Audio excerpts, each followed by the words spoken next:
السلام علیکم ورحمۃ اللہ تعالی وبرکاتہ۔ الحمدللہ رب العالمین والعاقبۃ للمتقین والصلاة والسلام علی سید الانبیاء والمرسلین وعلى آلہ واصحابہ اجمعین، اما بعد فاعوذ باللہ من الشیطان الرجیم، بسم اللہ الرحمن الرحیم۔ الا ان اولیاء اللہ لا خوف علیہم ولا هم يحزنون الذین آمنوا وكانوا يتقون۔ صدق اللہ مولانا العظیم وصدق رسولہ النبی الامین المتین الکریم، ونحن على ذلك لمن الشاهدین والشاکرین والذاکرین والحامدین والحمد للہ رب العالمین۔ آئیے ہم اور آپ سب سے پہلے حضور سرور کائنات، فخر موجودات، باعث تخلیق کائنات احمد مجتبی محمد مصطفیٰ صلی اللہ علیہ وسلم کی بارگاہ میں جھوم جھوم کر درود و سلام کا نذرانہ پیش کریں اور پڑھیں، اللہم صلی علی سیدنا و مولانا محمد معدن الجود والکرم وآلہ الکرام وابنہ الکریم وبارک وسلم، صلاۃ و سلاما علیک یا رسول اللہ صلی اللہ تعالی علیہ وسلم۔ عزیزان ملت اسلامیہ، آئندہ کل یعنی سنیچر کے دن شہنشاہ گجرات حضرت شاہ عالم سید محمد سراج الدین بخاری رحمۃ اللہ تعالی علیہ کا عرس آنے والا ہے۔ اسی مناسبت سے آج ہم انشاءاللہ تبارک و تعالی حضرت شاہ عالم رحمۃ اللہ تعالی علیہ کا تذکرہ کریں گے۔ گزشتہ سال بھی اس موقع پر حضرت شاہ عالم رحمۃ اللہ تعالی علیہ کے تعلق سے بیان ہوا تھا اور آپ کے ابتدائی حالات، بچپن کے حالات بیان کیے گئے تھے۔ انشاءاللہ تبارک و تعالی مختصراً ان چیزوں کو بیان کر کے ہم آگے بڑھ جائیں گے اور آگے کی کچھ باتیں اور کچھ واقعات بیان کریں گے تاکہ حضرت کے بارے میں زیادہ سے زیادہ معلومات ہمیں ہو سکے۔ اللہ تبارک و تعالی اولیاء کرام کے تذکیروں سے ہمارے ایمان کو تازگی عطا فرمائے، ایمان کو مضبوط فرمائے، اولیاء کرام کے نقش قدم پر ہم سب کو چلنے کی توفیق عطا فرمائے اور ان کے دامن سے وابستہ رہنے کی توفیق عطا فرمائے۔ حضرت شاہ عالم رحمۃ اللہ تعالی علیہ کا نام محمد ہے، آپ کی کنیت ابو البرکات ہے، لقب سراج الدین ہے، اور آپ کا خطاب اور جس نام کے ساتھ آپ مشہور ہوئے، جس لقب کے ساتھ مشہور ہوئے، وہ شاہ عالم محبوب باری رحمۃ اللہ تعالی علیہ۔ آپ کو شاہ عالم سے یاد کیا جاتا ہے، جبکہ آپ کا نام محمد ہے اور سراج الدین یہ آپ کا یہ لقبی نام ہے۔ اور آپ کے والد ماجد حضرت قطب عالم سید برہان الدین بخاری رحمۃ اللہ تعالی علیہ یہ حسینی سادات میں سے ہیں، اور آپ کا سلسلہ نسب حضرت مخدوم جہانیہ جہاں گشت رحمۃ اللہ تعالی علیہ سے ہوتا ہوا اور بزرگان دین سے ہوتا ہوا، ائمہ اہل بیت سے ہوتا ہوا امام علی مقام امام حسین رضی اللہ تعالیٰ عنہ تک پہنچتا ہے۔ اور آپ کی والدہ ماجدہ حضرت بی بی آمنہ سلطانہ یہ بڑی نیک خاتون تھی اور یہ صدیقی تھی، یعنی ان کا شجرہ نسب جو ہے وہ حضرت ابو بکر صدیق رضی اللہ تعالیٰ عنہ تک پہنچتا ہے۔ تو حضرت شاہ عالم رحمۃ اللہ تعالی علیہ والد ماجد کی طرف سے حسینی ہیں اور والدہ ماجدہ کی طرف سے صدیقی ہیں، اور یہ مہینہ حضرت ابو بکر صدیق رضی اللہ تعالیٰ عنہ کا مہینہ بھی ہے۔ تو کیسی مناسبت ہے کہ حضرت شاہ عالم رحمۃ اللہ تعالی علیہ حسینی بھی ہیں اور صدیقی بھی ہیں۔ یہ شان اور یہ ایسی خاندانی شرافت اللہ تبارک و تعالیٰ نے آپ کو عطا فرمائی تھی، اور حضرت شاہ عالم رحمۃ اللہ تعالی علیہ 17 ذی قعدہ ہجری 817 میں جو اس وقت گجرات کی راجدھانی تھی پٹن، وہاں پہ حضرت شاہ عالم رحمۃ اللہ تعالی علیہ پیدا ہوئے، کیونکہ آپ کے والد ماجد حضرت قطب عالم رضی اللہ تعالیٰ عنہ وہیں پر رونق افروز تھے، وہاں پر رہا کرتے تھے پٹن. یہ وہ احمد شاہ بادشاہ جنہوں نے احمد آباد کو بسایا تھا، آباد کیا تھا، یہ ان کا دور حکومت تھا. اور اس زمانے میں اس حکومت میں حضرت شاہ عالم رضی اللہ تعالیٰ عنہ کی پیدائش ہوئی. اور پٹن جس کا پرانا نام نہر والا، وہاں پر حضرت شاہ عالم رضی اللہ تعالیٰ عنہ پیدا ہوئے. اور بڑی شان کہ اللہ تبارک و تعالیٰ نے آپ کو مادرزاد ولی بنایا تھا کہ بچپن ہی سے آپ کی ذات سے کرامتوں کا ظہور شروع ہو گیا. میں نے اس سے پہلے بھی بیان کیا تھا کہ آپ جب پیدا ہوئے تھے تو قرآن کی تلاوت کرتے ہوئے پیدا ہوئے تھے اور ماں کے پیٹ سے حافظ قرآن بن کے پیدا ہوئے تھے. کیونکہ آپ کی والدہ ماجدہ جب آپ پیٹ میں تھے تو بڑی پابندی کے ساتھ قرآن مجید کی تلاوت کیا کرتی تھی. آپ شکم مبارک کے اندر وہ قرآن مجید کی تلاوت کو سنا کرتے تھے اور اسی قرآن مجید کی تلاوت کو سن سن کر پیٹ کے اندر ہی حضرت شاہ عالم رحمۃ اللہ تعالیٰ علیہ نے پورے قرآن مجید کو حفظ کر لیا تھا، یاد کر لیا تھا. یہ اللہ والوں کی شان ہوتی ہے. ہمارے جو آپ کے بچے ہوتے ہیں ان کو تھوڑا مشکل ہوتا ہے. یہ بھی نبی پاک صلی اللہ علیہ وسلم کا معجزہ ہے کہ دنیا کی دوسری کتابوں کو یاد کرنے میں بڑی پریشانی ہوتی ہے، بڑی محنت و مشقت کرنی پڑتی ہے. لیکن یہ قرآن مجید کا معجزہ ہے کہ امت کا بچہ بچہ اس کو یاد کر لیا کرتا ہے. 10 سال کے بچے، 12 سال کے بچے پورا قرآن حفظ کر لیا کرتے ہیں. یہ نبی پاک کا معجزہ ہے. ہمارے آپ کے بچوں کو یہ اتنا ٹائم لگتا ہے، لیکن اللہ والے ہوتے ہیں ان کو اتنے ٹائم کی بھی ضرورت نہیں ہوتی ہے. وہ ماں کے پیٹ میں ہی قرآن مجید یاد کر دیا کرتے ہیں. یہ حضرت شاہ عالم رضی اللہ تعالیٰ عنہ کی کتنی عظیم کرامت ہیں.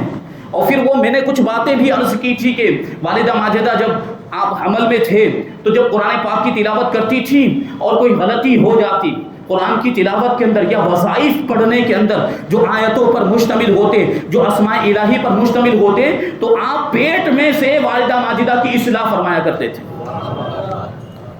سوچیے آپ، یہ کوئی عام انسان ہو سکتے ہیں یا اللہ والے ہی ہو سکتے ہیں جن کے ایسے انداز ہوا کرتے ہیں اور جن کی یہ ادائیں ہوا کرتی ہیں. اور جب آپ کی زندگی کے اندر سب سے پہلا رمضان آیا، اس وقت آپ کی عمر 9 مہینے 13 دن کی تھی. 9 مہینے 13 دن کی عمر تھی. پہلا رمضان آپ کی زندگی میں آیا تو آپ نے پہلے دن روزہ رکھا. یعنی صبح صادق سے لے کر غروب آفتاب تک آپ نے اپنی والدہ ماجدہ کا دودھ نوش نہیں فرمایا. اکثر اولیاء کرام کے واقعات آپ نے سنے. غوث پاک رضی اللہ تعالیٰ عنہ نے بھی بچپن میں دودھ پینے کے زمانے میں روزہ رکھا تھا. یہ اللہ والوں کی شان ہوتی ہے. حالانکہ اس وقت جو بچہ ہوتا ہے وہ شریعت کے احکام کا مکلف نہیں ہوتا. بچے پر نابالغ پر روزہ رکھنا فرض نہیں ہے. لیکن یہ اللہ والے ہوتے، یہ عام انسانوں کی طرح نہیں ہوتے. وہ بچپن ہی سے یہ ظاہر کر دیتے ہیں کہ اللہ تبارک و تعالیٰ نے ولایت کے مرتبے کے لیے ان کا انتخاب فرما لیا ہے، ان کو چن لیا ہے. تو 9 مہینے 13 دن کی کتنی مختصر سی عمر ہے، دودھ پینے کا زمانہ.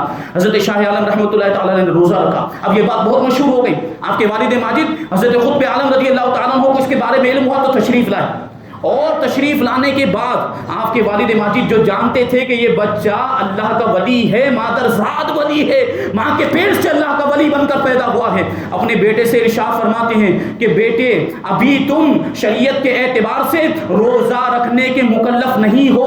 تمہارا روزہ رکھنا ہماری شہرت کا سبب بن رہا ہے، اس کی وجہ سے ہماری شہرت ہو رہی ہے. اور اللہ والے اپنی شہرت نہیں چاہتے، وہ اپنی ولایت کو چھپایا کرتے ہیں. لہٰذا اے صاحبزادے تم دوسرے بچوں کی طرح کھاؤ پیو، روزہ مت رکھو تاکہ ہماری شہرت نہ ہونے پائے. یہ نصیحت فرمائی تو حضرت شاہ عالم رحمۃ اللہ تعالیٰ علیہ نے دوسرے دن سے دودھ پینا شروع فرما دیا تھا. یہ بچپن کا عالم ہے اور دودھ پینے کے زمانے کا عالم. اللہ تبارک و تعالیٰ نے کیسی شان عطا فرمائی تھی. جب حضرت شاہ عالم رحمۃ اللہ تعالیٰ علیہ کی عمر 4 سال 4 مہینے 4 دن کی ہوئی تو آپ کے والد ماجد حضرت قطب عالم سید برہان الدین بخاری رحمۃ اللہ تعالیٰ، یہ بھی اللہ کے بہت بڑے ولی ہیں. کبھی موقع ملا تو ان کے بارے میں بھی بات بتائی جائے گی اور ان کے بھی واقعات اور حالات بیان کیے جائیں گے. تو حضرت قطب عالم نے بسم اللہ خوانی کی محفل منعقد کی. یہ بزرگوں کا طریقہ ہوتا ہے. دیکھیں بسم اللہ خوانی کی محفل کتنی پاکیزہ اور مقدس محفل ہوا کرتی ہے کہ بچے کی تعلیم کا آغاز وہاں سے ہوتا ہے. بچے کو پہلا سبق پڑھایا جاتا ہے مدرسے میں لے جا کر. یہ کتنی مقدس محفل ہوا کرتی ہے. جبکہ ہمارے آپ کے معاملات ہو گئے کہ بسم اللہ کی محفل ہوتی ہے، بسم اللہ خوانی کا پروگرام ہوتا ہے تو اس میں بھی طرح طرح کے خرافات ہوتے ہیں. اللہ کی پناہ ہم نے تو دیکھا ہے کہ بسم اللہ کی محفل کے اندر ڈی جے لائے گئے ہیں اور گانے بجائے جا رہے ہیں، ناچ ہو رہا ہے، ناچنے والوں کو بلایا گیا. اب بتائیے کہ تعلیم کی شروعات ایسی ہو رہی ہے تو بچہ آگے چل کے کیا بنے گا؟ بچہ ماں باپ کا فرما بردار بنے گا، نیک اور صالح نمازی بنے گا؟ نہیں بن سکتا۔ جب تعلیم کی شروعات ہی ایسی ہو رہی ہے، گناہوں کے کام کے ذریعے سے ہو رہی، خرافات کے ذریعے، گانے باجے کے ذریعے سے ہو رہی ہے، تو بچہ ماں باپ کا نافرمان نہیں بنے گا تو کیا بنے گا؟ وہ ایکٹر نہیں بنے گا تو کیا کرے گا؟ وہ اداکار کی اور ایکٹروں کی پیروی نہیں کرے گا تو پھر کیا کرے گا؟ آپ نے شروعات ہی ایسی کی۔ یہ ہماری سب سے بڑی کوتاہی ہے کہ ہم بچوں کی تعلیم و تربیت پر توجہ نہیں دے رہے۔ آج جو ہمارے بچے آؤٹ لائن پر جا رہے ہیں نا، شکایتیں ہوتی ہے، لے کر آتے ہیں بعد میں کہ حضرت ہمارا بچہ نافرمان ہو گیا، ہماری بات نہیں مانتا، ہمارا کہاں نہیں مانتا، ہم جو کہتے ہیں وہ سمجھتا نہیں ہے، آؤٹ لائن پر چلا گیا، بہت نافرمان ہو گیا۔ یہ اس میں سب سے بڑا دخل ہمارا ہے۔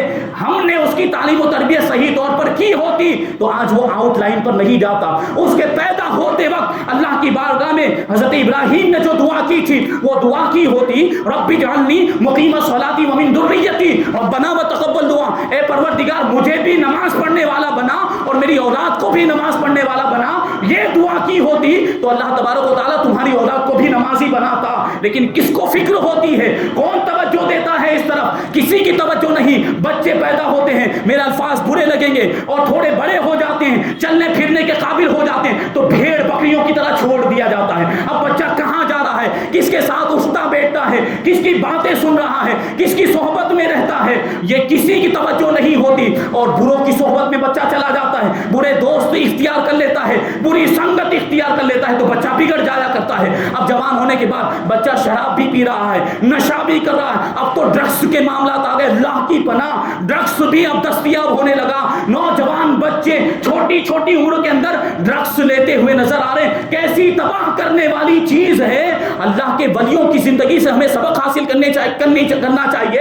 ان کی زندگی کتنی پاکیزہ اور مقدس ہوا کرتی تھی، اور آج ہمارے بچے کس لائن پر چلے گئے، اس میں ہمارا دخل ہے۔ ہم نے بچوں کو ایسی آزادی دے دی۔ ہمارے بزرگوں کا طریقہ دیکھیں، بچوں کی کیسی تعلیم و تربیت کیا کرتے تھے، غلط کاموں کے تعلق سے ان کی نشاندہی کیا کرتے۔ چھوٹے بچوں کو سمجھانا مشکل ہوا کرتا ہے، چھوٹے بچوں کو غلط کاموں سے روکنے کے لیے ان کو کوئی ریزن دینا پڑتا ہے، ان کو کوئی لاجیکل سبب بتانا پڑتا ہے کہ یہ کام نہیں کرنا چاہیے بیٹا، اس میں نقصان ہوگا، یہ بہت گناہ کا کام ہے، ایسا کریں تو بڑا گناہ ہوگا۔ اس طرح کے سبب اور ریزن دیے جاتے تھے، لیکن آج وہ معاملات ختم ہو گئے۔ ہم اپنے بچوں کی اس طرح تربیت نہیں کر رہے ہیں، اسی وجہ سے بچے غلط راستے پر جاتے ہوئے نظر آ رہے ہیں اور یہ گمراہی کے دلدل میں پھنستے ہوئے جا رہے ہیں۔ آج بھی اگر ہم نے اپنے بچوں کی تعلیم و تربیت پر توجہ نہیں دی تو ہمارے بچوں کا ایمان بھی خطرے میں پڑ سکتا ہے۔ توجہ دینے کی ضرورت ہے، کیونکہ آنے والا زمانہ بہت ہی فتنے والا زمانہ، یہ بھی تو فتنے والا ہی زمانہ، طرح طرح کے فتنے آئے دن جنم لے رہے ہیں، اور جیسے جیسے زمانہ آگے بڑھتا جائے گا، قیامت قریب آتی جائے گی، ویسے ویسے فتنے نمودار ہوتے جائیں گے، کیونکہ اللہ کے رسول نے ارشاد فرمایا، اور رسول اللہ کا فرمان غلط ہو ہی نہیں سکتا، فتنے یہ پیاز کی پرت کی طرح ایک کے بعد ایک نمودار ہوتے ہی رہیں گے، ظاہر ہوتے ہی رہیں گے۔ پیاز کی پرت آپ نے دیکھی، ایک پرت نکالو تو اس کے نیچے دوسری پرت ہوا کرتی ہے۔ اللہ کے رسول نے ارشاد فرمایا کہ فتنے اسی طریقے سے ظاہر ہوں گے۔ ایمان بچانا آخری زمانے میں اتنا مشکل ہو جائے گا جیسے ہاتھ میں آگ کا انگارہ لینا۔ تو ہمیں اپنے ایمان کی بھی فکر کرنی ہے، اپنی اولاد کے ایمان کی بھی فکر کرنی ہے۔ اللہ کے ولیوں کی زندگی کو ہم سنتے ہیں تو کیا ویسے ہی سن کر ایک کان سے سن کر دوسرے کان سے نکال دینے کے لیے سنتے ہیں؟ یہ کتنی پاکیزہ مقدس محفلیں ہوا کرتی تھی، یہ بسم اللہ خوانی کی رسم دیکھیں۔ اللہ تبارک و تعالیٰ یہ جو نیک بندے ہوتے تھے وہ کیسے اللہ تبارک و تعالیٰ کے فرما بردار ہوا کرتے تھے، اور اللہ والے اپنے بچوں کی کیسی تربیت کرتے تھے۔ یہ ہمیں سیکھنے کی ضرورت ہے، اور یہ ہمیں اپنے بچوں کو سکھانے کی اور اولیاء کرام کی محبت ان کے دلوں میں منتقل کرنے کی ضرورت ہے۔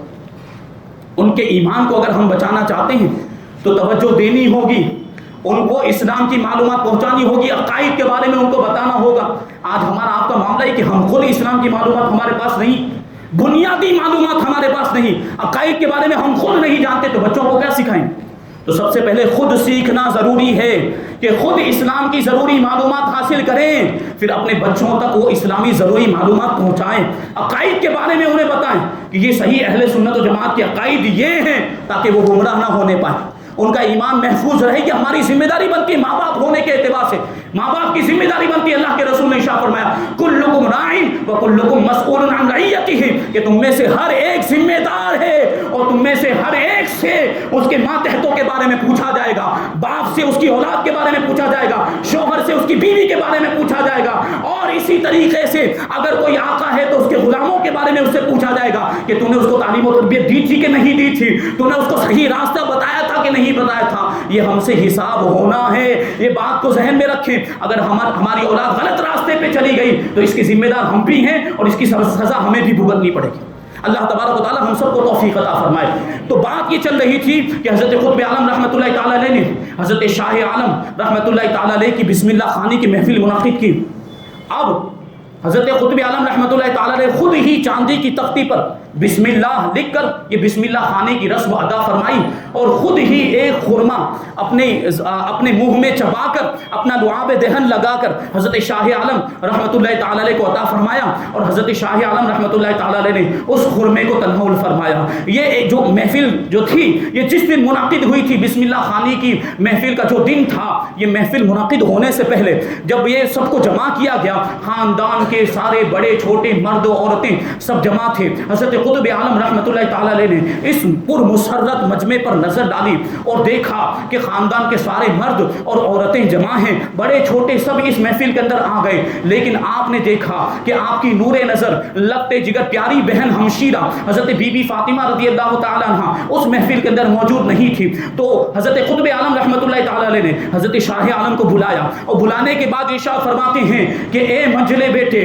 دیکھو کہ یہ تمہاری پھوپھی جان اس محفل کے اندر نہیں آئی ہے. کیا بات ہے؟ نہ آنے کی وجہ کیا ہے؟ جا کر معلوم کرو، جلدی جا کر ان کو بلا کر لے کر آؤ. حضرت شاہ عالم رضی اللہ تعالیٰ عنہ، دیکھیں آپ 4 سال 4 مہینے 4 دن کی عمر ہے، آپ جو ہے اپنی پھوپھی جان کے گھر پر جاتے ہیں تو کیا دیکھتے ہیں کہ آپ کی پھوپھی جان جن کا نام بی بی فاطمہ تھا وہ کچھ تلاش کر رہی ہیں. تو آپ نے پوچھا کہ کیا تلاش کر رہی ہیں؟ تو آپ کی پھوپھی جان نے ارشاد فرمایا کہ میرا پازیب گم ہو گیا ہے. پازیب جس کو ہم کیا کہتے ہیں؟ پائل، وہ پاؤں میں پہننے کا جو زیور ہوتا ہے وہ گم ہو گیا ہے اور میں اس کو بہت زیادہ کب سے تلاش کر رہی ہوں لیکن وہ مل ہی نہیں رہا اور بڑی پریشان ہو گئی ہیں. یہ دیکھا جب حضرت شاہ عالم رحمۃ اللہ تعالی علیہ نے تو اللہ تبارک و تعالیٰ نے تو حضرت شاہ عالم کو بچپن ہی سے ولایت کا درجہ عطا فرمایا تھا اور کشف کی وہ دولت عطا فرمائی تھی کہ آپ اپنے کشف کے ذریعے سے چھپی ہوئی چیزوں کو بھی جان لیا کرتے تھے، معلوم کر لیا کرتے تھے. حضرت شاہ عالم رحمۃ اللہ تعالی علیہ نے 4 سال 4 مہینے 4 دن کی عمر میں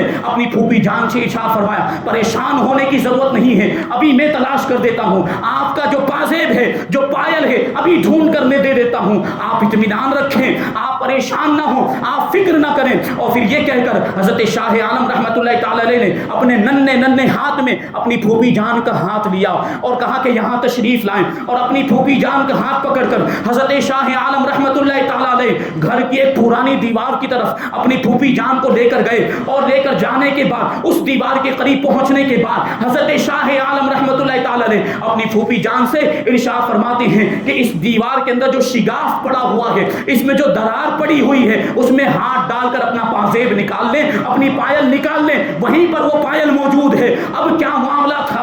آپ کی پھوپھی جان نے جیسے ہی اس درار کے اندر ہاتھ ڈالا ہے، جیسے ہی اس دیوار کے شگاف کے اندر ہاتھ ڈالا، وہیں پر اپنی پازیب کو پایا، وہیں پر وہ پازیب اور پاؤں کی جو پائل وہ موجود تھی. اب آپ کی پھوپھی جان کو بڑا تعجب ہوا کہ یہ ایسے چھپا کر رکھی ہوئی پازیب یہ بیٹے کو کیسے پتا چل گیا، صاحبزادے کو کیسے پتا چل گیا؟ تو بڑی حیران ہوئی اور پوچھنے لگی کہ بیٹا تمہیں یہ کیسے معلوم ہوا کہ اس پازیب کو یہاں پر چھپایا گیا، یہ پازیب یہاں پر موجود ہے، یہ کیسے پتا چلا؟ تو حضرت شاہ عالم رحمۃ اللہ تعالی ارشاد فرماتے ہیں کہ جب آپ میری ولادت کے وقت جب میں پیدا ہوا تھا تو آپ مصروف تھی، کاموں کے اندر مشغول تھی. اسی مصروفیت کا موقع پا کر ایک بوڑھی عورت نے، ایک بوڑھی خاتون نے آپ کے پازیب کو چرا لیا تھا، آپ کی پائل کو چرا لیا تھا اور اس کو چرانے کے بعد اس دیوار کے شگاف میں لا کر یہ درار میں لا کر اس کو چھپا دیا تھا تاکہ بعد میں موقع پا کر وہ یہاں سے نکال کر لے جائے. اس نے چرا کر یہاں پر رکھا تھا اور اللہ تبارک و تعالیٰ نے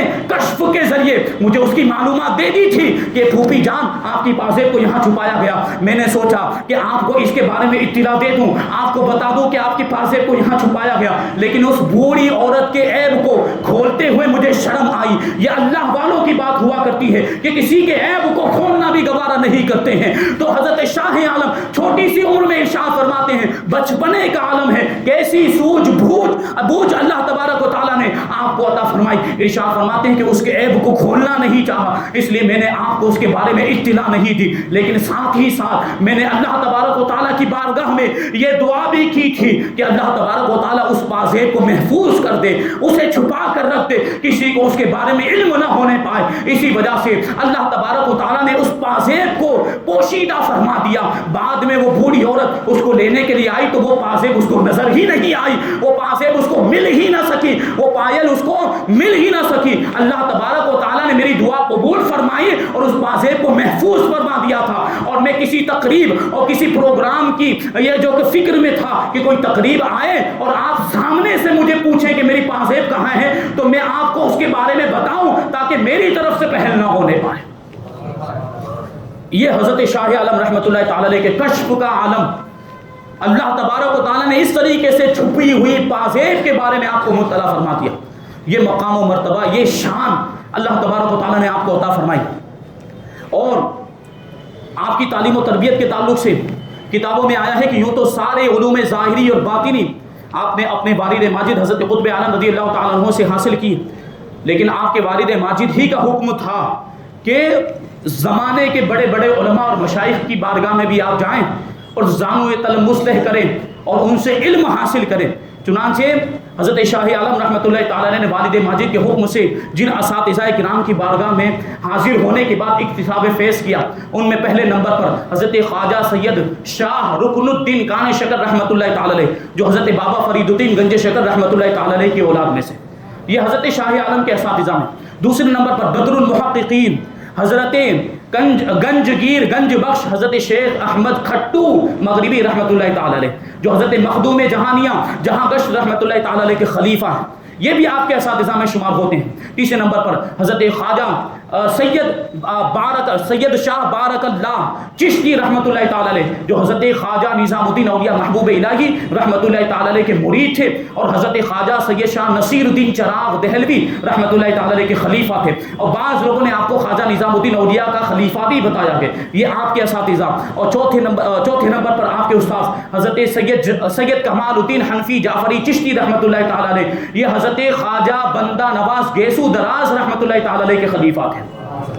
اور پھر پانچویں نمبر پر ہیں حضرت مولانا قاری علی جینگی رحمۃ اللہ تعالی علیہ. یہ ایسے عظیم و شان اساتذہ، ایسے بڑے بڑے اللہ کے بزرگ بندے اور صاحب کرامت اولیاء کرام کی بارگاہ میں رہ کر حضرت شاہ عالم رحمۃ اللہ تعالی علیہ نے علم حاصل کیا. جب اساتذہ ایسے ہیں تو شاگرد کے علم کا عالم کیا ہوگا. لیکن یہ شاگرد بڑا ہی نرالا شاگرد تھا، یہ کوئی معمولی شاگرد نہیں تھا، یہ وہ شاگرد تھا جس کو اللہ تبارک و تعالیٰ نے بچپن ہی سے ولایت کا مرتبہ عطا فرمایا تھا. اسی وجہ سے ایسی چیزوں کا صدور بھی ہوتا تھا. حضرت شاہ عالم ایک مرتبہ اپنے استاذ حضرت مولانا علی قاری جینکی رحمۃ اللہ تعالی علیہ کی بارگاہ میں حاضر ہوئے، تختی لے کر حاضر ہوئے تھے. تو آپ کے استاذ قرآن مجید کی تلاوت کر رہے تھے، قرآن مجید کا دور کرنے میں مصروف تھے. اچانک آپ کو خیال آیا تو ارشاد فرمایا کہ دل چاہتا ہے کہ اگر گرما گرم روٹی اور حلوہ ہوتا تو ہم اس کو کھاتے. یعنی گرما گرم روٹی اور حلوہ کھانے کی خواہش ہوئی. اتنا سننا تھا کہ فوراً حضرت شاہ عالم رحمۃ اللہ تعالی علیہ، بچپن ہی کا زمانہ، فوراً اپنی تختی کے نیچے ہاتھ ڈالا اور گرما گرم روٹی اور حلوہ وہاں سے نکال کر استاد گرامی کی بارگاہ میں پیش کر دیا. اب استاد گرامی بڑے حیران پریشان، بڑا تعجب ہوا یہ کیسے ہوا. اگر گھر سے لے کر آئے ہوتے حلوہ اور روٹی تو حلوہ روٹی کو اتنا گرم نہیں ہونا چاہیے تھا، کیونکہ گھر سے اگر گرم گرم بھی لے کر آئیں، گرما گرم حلوہ روٹی لے کر آئیں تو یہاں پہنچتے پہنچتے اس کو ٹھنڈا ہو جانا چاہیے تھا. یہ گرما گرم نکلا، ضرور کچھ معاملہ ہے. تو امتحان لینے کے لیے، آزمانے کے لیے آپ کے استاد گرامی نے دوسری مرتبہ کہا کہ صاحبزادے حضرت آپ نے تو بہت ہی اچھا، بڑا ہی لذیذ، بڑا عمدہ، بڑا شیریں گرم گرم حلوہ روٹی آپ نے کھلایا. اب بڑا کرم ہوتا کہ آپ میرے گھر والوں کے لیے بھی تبرک کے طور پر یہ حلوہ عنایت فرما دیتے، یہ روٹی گرم گرم عنایت فرما دیتے. اب جب اتنا سننا تھا فوراً دوسری مرتبہ برجستہ حضرت شاہ عالم رحمۃ اللہ تعالی علیہ نے دوبارہ تختی کے نیچے ہاتھ ڈالا اور دوبارہ گرما گرم حلوہ روٹی نکال کر اپنے استاذ کی بارگاہ میں پیش کر دیا. اب استاذ کو یقین ہو گیا کہ یہ جو انہوں نے کیا ہے یہ عمل، یہ ان کا کسبی نہیں ہے، یہ وہابی ہے، یہ اللہ تبارک و تعالیٰ کی عطا ہے، انہوں نے یہ غیب سے روٹی کا انتظام کیا ہے، یہ ان کی کرامت ہے۔ اور اپنا جو خیال تھا، جو انہوں نے آزمانے کے تعلق سے ان کے دل میں جو خطرہ پیدا ہوا تھا، اس پر وہ فوراً نادم و شرمندہ ہوئے اور یہ اعتراف کیا کہ اللہ تبارک و تعالیٰ نے حضرت شاہ عالم رحمۃ اللہ تعالی علیہ کو ولایت کا مرتبہ عطا فرمایا۔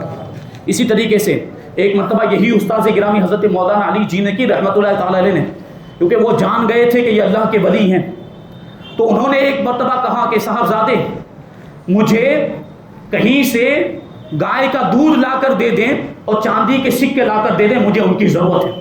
اب حضرت شاہ عالم رحمۃ اللہ تعالی کہیں لینے کے لیے گئے نہیں، بلکہ اللہ کے ولیوں کے انداز الگ ہوا کرتے ہیں، ان کی ادائیں الگ ہوا کرتی۔ حضرت شاہ عالم رحمۃ اللہ تعالی نے اپنی دونوں آستینیں، کرتا پہنے ہوئے تھے، اپنی دونوں آستین اپنے استاذ گرامی کے سامنے آگے اس طرح بڑھا دی اور ایک آستین سے دودھ کی دھار بہنے لگی اور وہ گائے کا دودھ، وہ گلاس بھر کر وہ دودھ آپ نے اپنے استاذ گرامی کی بارگاہ میں پیش کر دیا، اور دوسری آستین سے کھنکتے ہوئے چاندی کے سکے گرائے اور اپنے استاذ گرامی کی بارگاہ میں پیش کر دیا۔ یہ بچپن سے کرامتوں کا ظہور حضرت شاہ عالم رحمۃ اللہ تعالی علیہ کی ذات سے ہونے لگا تھا۔ اسی وجہ سے جب بہت زیادہ کرامتیں ظاہر ہونے لگی تو ایک مرتبہ آپ کے والد ماجد حضرت قطب عالم رحمۃ اللہ تعالی علیہ نے آپ کو بلایا، صاحبزادے ادھر آؤ، یہ کرامتیں آپ ظاہر کر رہے ہیں، یہ کرامتیں ظاہر کرنا مناسب نہیں ہے۔ ہم نے محمود کو یہ معرفت کے دریا کے جام بھر کر پلائے، وہ سب ہضم کر گئے، لیکن تم سے ایک قطرہ ہضم نہیں ہو رہا ہے، یعنی تم ظاہر کر دے رہے ہو اللہ کی معرفت اور اللہ کے جلووں کے جو جام تمہیں پلائے جا رہے ہیں اس کو تم ظاہر کر دے رہے ہو۔ یہ ظاہر کرنا یہ مناسب نہیں ہے، کیونکہ اولیاء کرام شہرت نہیں چاہتے، وہ اپنی ولایت کو چھپایا کرتے۔ جب یہ نصیحت فرمائی تو حضرت شاہ عالم رحمۃ اللہ تعالی علیہ والد ماجد کی بارگاہ میں عرض کرتے ہیں کہ آپ نے تو ارشاد فرمایا تھا ایک دن مجھ سے، آپ نے ہی تو کہا تھا کہ اے سراج الدین محمد، تم دریائے معرفت کے جام تمہیں دیے جائیں گے تو تم ہضم نہیں کر سکو گے، تم اس کو ظاہر کر دو گے۔ تو یہ آپ کے ارشاد ہی کا نتیجہ ہے کہ یہ کرامتوں کا ظہور ہو جایا کرتا ہے۔ یہ حضرت شاہ عالم ایک مرتبہ حضرت قطب عالم رحمۃ اللہ تعالی علیہ رات کے وقت یا حیو یا قیوم کا ورد کر رہے تھے، وظیفہ پڑھ رہے تھے، اور اس وظیفے کے پڑھتے پڑھتے ہی وجد کی کیفیت طاری ہو گئی اور بے خود ہو گئے، آنکھوں سے آنسو جاری ہو گئے، اتنے زیادہ آنسو بہنے لگے کہ آپ کی داڑھی مبارک تر ہو گئی۔ اس وقت آپ کے بڑے صاحبزادے سید محمود، جن کا لقب ہے دریا نوش رحمۃ اللہ تعالی علیہ، یہ حضرت شاہ عالم رحمۃ اللہ تعالی علیہ کے بڑے بھائی، اور حضرت شاہ عبد اللطیف بھی وہاں پر موجود تھے۔ حضرت قطب عالم رحمۃ اللہ تعالی علیہ نے ارشاد فرمایا کہ یہ جو آنسو بہ رہے ہیں خبردار ایک بھی قطرہ زمین پر نہ گرنے پائے۔ تو یہ دونوں حضرات جو وہاں پر موجود تھے، بڑے فرزند حضرت قطب عالم کے اور حضرت شاہ عبد اللطیف بخاری، انہوں نے کیا کیا کہ جو بھی قطرے داڑھی مبارک سے گرتے تھے وہ اس کو اپنے ہاتھ پر لے لیتے تھے اور پی جایا کرتے تھے اور اپنی آنکھوں پر لگا دیا کرتے تھے۔ بیان کرنے والے بیان کرتے ہیں کہ جب انہوں نے ان قطروں کو پیا ہے اور وہ قطرے ان کے حلق تک پہنچے تو سارے جو اندھیروں کے حجابات تھے، جو تاریکی کے حجابات تھے، ان کی نگاہوں سے وہ سارے حجابات اور سارے پردے اٹھا لیے گئے اور وہ عالم ملکوت کے، عالم غیب کے نظارے کرنے لگ گئے۔ یہ سوچیں آپ، اللہ کے ولیوں کی آنکھوں سے بہنے والے آنسوؤں کے قطروں کے اندر یہ تاثیر ہوا کرتی ہے کہ اس کی برکت سے اللہ تبارک و تعالیٰ ولایت کے درجے عطا فرما دیا کرتا ہے۔ اب دوسرے دن بھی یہی ماحول، دوسرے دن بھی حضرت قطب عالم رحمۃ اللہ تعالی علیہ اللہ یا حیو یا قیوم کا وظیفہ کر رہے تھے اور آنسو جاری ہیں آنکھوں سے، اپنے حجرے کے اندر موجود۔ اتنے میں حضرت شاہ عالم رحمۃ اللہ تعالی علیہ اس حجرے کے اندر تشریف لائے۔ آپ کے والد ماجد حضرت قطب عالم رضی اللہ تعالیٰ عنہ نے جب دیکھا تو ارشاد فرمایا بڑی محبت کے ساتھ، بڑی شفقت کے ساتھ ارشاد فرمایا کہ بیٹا جو مانگنا چاہتے ہو مانگ لو۔ دریائے رحمت جوش میں تھا تو حضرت شاہ عالم موقع کو غنیمت جانتے ہوئے ارشاد فرماتے ہیں کہ عشق الہی کے خرمن سے اور محبت الہی کے سمندر سے جو کچھ بھی آپ کو عطا ہوا ہے اس میں سے ایک آدھ قطرہ مجھے عطا فرما دیجیے۔ یہ سننے کے بعد حضرت قطب عالم رحمۃ اللہ تعالی علیہ نے حضرت شاہ عالم کو قریب بلایا، اپنی داڑھی مبارک جو آنسوؤں سے تر تھی وہ داڑھی مبارک کو نچوڑ دیا، تو وہ جو آنسوؤں کے قطرے تھے وہ حضرت شاہ عالم کے منہ مبارک کے اندر گرے اور حلق میں پہنچ گئے۔ اور روایت کرنے والے بیان کرتے ہیں کہ حضرت شاہ عالم رحمۃ اللہ تعالی علیہ بیان کیا کرتے تھے اپنی زندگی کے اندر کہ جب سے وہ قطرے میرے حلق میں پہنچے وہ میرے دل میں جا کر ان قطروں نے جگہ کر لی، چمکتی ہوئی چنگاری کی طرح وہ قطرے میرے دل میں پہنچے، اور بچپن سے لے کر آج تک ان قطروں کی تاثیر یہ ہے، وہ آنسوؤں کے قطروں نے یہ اثر دکھایا کہ ساری دنیا کی محبتیں اور سارے دنیا کے تعلقات اور سارے دنیا کے بندھنوں کو ان قطروں نے جلا کر رکھ دیا۔ اب دنیا کی محبت میرے دل سے نکل چکی ہے، اب میرے دل میں کسی کی محبت ہے تو پروردگار عالم کی محبت ہے، اس دل میں کسی اور کی محبت کی جگہ ہی نہیں رہی، اور ان قطروں کی تاثیر ہمیشہ محسوس کرتا رہتا ہوں، اور اس کی وجہ سے مجھے نور اور سرور محسوس ہوتا رہتا ہے۔ یہ حضرت شاہ عالم رحمۃ اللہ تعالی علیہ، کتنے واقعات بیان کی جائے، کتنی بڑی شان۔ ایک بڑا عجیب و غریب واقعہ ہے، ایک مرتبہ کیا ہوا کہ آپ کے والد ماجد حضرت قطب عالم رحمۃ اللہ تعالی علیہ اپنے صاحبزادوں کو لے کر مولانا علی شیر پٹنی رحمۃ اللہ تعالی علیہ کے پاس جا رہے تھے اپنے بچوں کو لے کر، اس میں حضرت شاہ عالم بھی تھے، آپ کے بھائی بھی تھے، تو سب کے لیے سواریوں کا انتظام کیا گیا، سب کے لیے گھوڑوں کا انتظام کیا گیا، لیکن حضرت شاہ عالم رحمۃ اللہ تعالی علیہ کیونکہ چھوٹے تھے تو ان کے لیے الگ سے کوئی گھوڑے کا انتظام نہیں کیا گیا، آپ کے لیے کوئی الگ سے سواری کا انتظام نہیں کیا گیا، اور چونکہ وہاں پر معاملہ یہ تھا کہ حضرت قطب عالم رحمۃ اللہ تعالی علیہ حضرت شاہ عالم کو اپنے پیچھے سوار کرنے والے تھے، اس لیے الگ سے شاہ عالم رحمۃ اللہ تعالی علیہ کے لیے کوئی سواری نہیں تھی، تو آپ کے بھائیوں نے چھیڑنے کے لیے چڑھاتے ہوئے یوں کہا کہ صاحبزادے آپ کے لیے، بھائی جان آپ کے لیے کوئی سواری نہیں ہے، آپ کو والد ماجد کی سواری کے پیچھے دوڑنا پڑے گا، اگر سواری ہوتی تو آپ بھی سوار ہو جاتے، آپ کے لیے سواری نہیں ہے، اس کا مطلب یہ ہے کہ آپ کو دوڑ لگانی پڑے گی والد ماجد کے گھوڑے کے پیچھے۔ اتنا سننا تھا بچپنے کے عالم میں حضرت شاہ عالم رحمۃ اللہ تعالی علیہ قریب میں ایک دیوار تھی، اس دیوار پر سوار ہو گئے، اور اس دیوار کو آپ نے ایڑ لگا دی اور گھوڑے کی طرح ہانکا تو وہ دیوار گھوڑا بن گئی اور دوڑنے لگ گئی، دیوار گھوڑا بن گئی۔ اب قطب عالم رضی اللہ تعالیٰ عنہ کو جب پتا چلا، کیونکہ بھائیوں نے چڑھایا تھا کہ تمہارے پاس تو گھوڑا نہیں ہے، تو دیوار ہی کو گھوڑا بنا دیا۔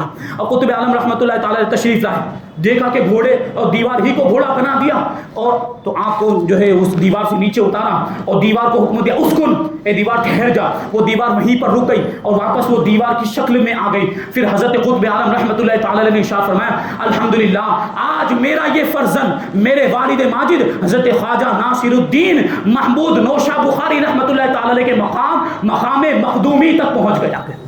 کہ اللہ کا ولی یہ ایک مقام ہوتا ہے، مقام مخدومی، جب اس مرتبے پر پہنچ جاتا ہے تو ساری مخلوقات اللہ کے اس ولی کی خدمت میں لگ جایا کرتی ہے۔ یہاں وہی معاملہ ہوا کہ دیوار کو حکم دیا تو دیوار گھوڑا بن گئی، یہ مقام مخدومی ہے۔ اللہ تبارک و تعالیٰ نے آپ کو ایسا مقام عطا فرمایا تھا، یہ شان۔ ایک مرتبہ حضرت قطب عالم رحمۃ اللہ تعالی علیہ اپنے ایک مرید کے یہاں پٹن میں دعوت میں تشریف لے گئے، ان مرید کا نام تھا عبد الملک باری وال۔ یہ دعوت انہوں نے کی تو حضرت قطب عالم رحمۃ اللہ تعالی علیہ اپنے صاحبزادوں کو لے کر وہاں پر تشریف لے گئے، اور حضرت شاہ عالم بھی موجود تھے، اور حضرت شاہ عالم نے اپنے ساتھ 3 اور لڑکوں کو، اپنے ہم عمر لڑکوں کو اپنے ساتھ میں لے لیا تھا، شاید وہ آپ کے دوست ہوں گے یا رشتے دار کے بچے ہوں گے۔ اب حضرت قطب عالم کے بھی بچے موجود ہیں، اور حضرت شاہ عالم نے بھی اپنے ساتھ 3 بچوں کو اور لے لیا۔ تو جب عبد الملک جنہوں نے دعوت کی تھی انہوں نے دیکھا کہ اتنے سارے بچے آ گئے، تو ارشاد فرماتے ہیں کہ آج تو پیر و مرشد، خوش ہو کر انہوں نے کہا تھا کہ آج تو پیر و مرشد پورے لشکر کے ساتھ تشریف لائے ہیں، یعنی بچوں کو انہوں نے لشکر کہا کہ آج تو پیر و مرشد پورے لشکر کے ساتھ رونق افروز ہوئے ہیں، مجھے دنیا اور آخرت کی بھلائی نصیب ہوگی ان کی برکت سے۔ اتنا فرمانا تھا کہ دوسری جانب حضرت شاہ عالم رحمۃ اللہ تعالی علیہ نے برجستہ ارشاد فرمایا، فوراً ارشاد فرمایا کہ ان قریب اللہ تبارک و تعالیٰ تمہیں بھی لشکر عطا فرمائے گا۔ آپ کے اس ارشاد کی برکت سے عبد الملک باری وال کو اللہ تبارک و تعالیٰ نے 10 سال کی کم مدت کے اندر 10 بچے عطا فرمائے، جبکہ اس سے پہلے عبد الملک باری وال کے بارے میں مشہور ہو گیا تھا کہ ان کے اندر اولاد کی صلاحیت نہیں ہے، ان کی بیوی بانج ہو چکی ہے، لیکن یہ اللہ کے ولی کے کلمات کی تاثیر ہوا کرتی ہے، یہ ان کے الفاظ کی تاثیر ہوا کرتی، ان کی زبان سے جو نکل جاتا ہے اللہ تبارک و تعالی ویسا ہی کر دیا کرتا ہے۔ حضرت شاہ عالم نے ارشاد فرمایا کہ اللہ تعالیٰ بچوں کا لشکر تمہیں بھی عطا فرمائے گا، تو اللہ تبارک و تعالیٰ نے ان کو 10 بچے عطا فرما دیے۔ یہ حضرت شاہ عالم رحمۃ اللہ تعالیٰ علیہ، یہ مقام و مرتبہ، کتنے واقعات بیان کیے جائے، بہت سارے واقعات ہیں اور بہت ساری کرامتیں ہیں۔ کبھی انشاءاللہ پھر موقع ملا تو باقی کی باتیں انشاءاللہ تبارک و تعالیٰ آگے کی باتیں بیان کی جائیں گی۔ اللہ تبارک و تعالیٰ کی بارگاہ میں دعا ہے کہ ہم سب کو حضرت شاہ عالم رحمۃ اللہ تعالیٰ علیہ کے نقش قدم پر چلنے کی توفیق عطا فرمائے۔ ہم یہ حالات سنتے ہیں اور پھر اللہ کرے کہ ہمیں حضرت شاہ عالم رحمۃ اللہ تعالیٰ علیہ کے بازار پر حاضر ہونے کی توفیق ملے، موقع ملے، تو ان ساری چیزوں کو ذہن میں رکھ کے جائیں کہ کیسے مقدس اور کیسے عظیم الشان ولی کی بارگاہ میں ہم حاضر ہوئے ہیں، اور ان کے وسیلے سے دعا کریں تو اللہ تبارک و تعالیٰ ہماری مرادوں کو بھی پوری فرما دے گا۔ یہ تصور لے کر جائیں گے تو اللہ تبارک و تعالیٰ سب کو حاضری کی توفیق عطا فرمائے۔ اللہ تبارک و تعالیٰ ہم سب کو جو کچھ بھی بیان ہوا اس پر عمل کرنے کی توفیق عطا فرمائے، اولیاء کرام کے نقش قدم پر چلنے کی توفیق عطا فرمائے، ان کے دامن سے وابستہ رہنے اور ان سے محبت کرنے کی توفیق عطا فرمائے۔ وما علینا الا البلاغ۔